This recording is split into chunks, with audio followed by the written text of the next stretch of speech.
Scholars. After reading your exploratory essays, I noticed that some of us are still having a harder time with topic sentences and thesis statements. Now, this is nothing to be ashamed of. Sometimes we forget to transfer knowledge that we gained in Comp 1 and Comp 2 to other classes, but the lessons that you learn there are meant to be applied to any paper that you write. So make sure that you reach back in your head and pull that information up to the foreground.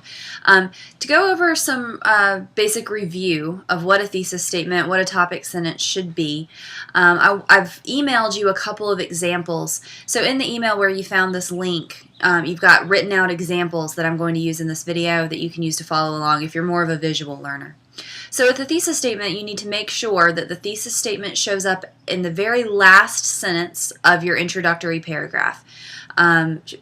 Making it come in the conclusion, or making it come in the middle of the paper, or making it come at the very beginning of your introductory paragraph just isn't as effective. So make sure that that thesis statement shows up in the very last sentence of your introductory paragraph. Now, a thesis statement should be made up of made up of a claim and some reasoning.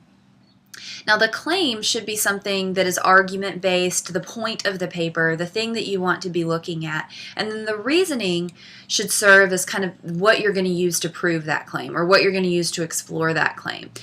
So think of your thesis statement as a one-sentence summary of your paper. It's going to be a very brief summary, but it should be able to stand on its own as a complete summary of what your paper aims to do. So a good example of a thesis statement for a topic proposal specifically might be something like, I would like to research how healthcare reform will impact the social work field because the potential for positive and negative results makes this a complex issue. Now, you'll notice a couple of things. I've started with first person, I would like to research. That's okay for the topic proposal. You are talking in first person. You are referencing your own ideas and your own intentions. So for the topic proposal, saying something like, I would like to research is just fine. That's not something that you want to use in an argument-based paper. It's not something that you want to use in a research paper. However, for this paper, it will be acceptable. Okay. Now, as far as thesis statements go, thesis statements should be the very first sentence in every body paragraph. And when I say body paragraph, I mean every paragraph but the introduction and the conclusion.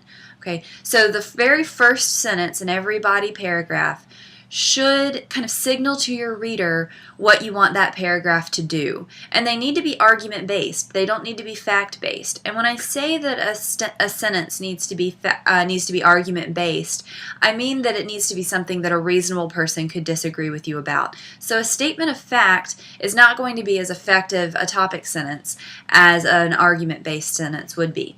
So an example of a fact-based topic sentence might be, this specific reform bill was proposed by the Obama administration. Now, that's a fact. It's not something that you're going to get a lot of arguments about. It's just something that is true about this particular piece of legislation. That's not going to be as effective because it doesn't tell me what the paragraph aims to do, what the paragraph aims to accomplish. Now, an example of an argument-based topic sentence might be, the healthcare reform bill proposed by the Obama administration will be too expensive for small businesses. You still have that fact in there. That's maybe an important fact to that paragraph, the fact that it was proposed by the Obama administration. But you've added this part about it being too expensive for small businesses that makes it into an argument. That is not a fact. It's something that politicians, healthcare professionals, business owners are all arguing about right now. So the fact that we can have this discussion, the fact that we can have this argument, signals the fact that it is an argument, argument-based statement. All right, it's something that a reasonable person could disagree with you about. A reasonable person who owns a small business might say, actually, I've offered health care to all of my employees for years, and we've stayed afloat. A reasonable person might disagree with that argument and say, actually, I own a small business, and if I have to pay for health insurance for all of my employees, we will go under. A reasonable argument to that might be, well, then you need to reevaluate how you're spending your income, how you're spending your profits, how you're portioning out all of your income. And these are arguments that we hear in the news, so we know that this is an argument-based statement. So to review, something like saying that this piece of reform was proposed by the Obama administration is just a fact. But adding something about it being too expensive for small businesses, or an effective use of profit for small businesses, that makes it into an argument, and it signals to your reader what that paragraph is going to try to do, what that paragraph is going to try to prove.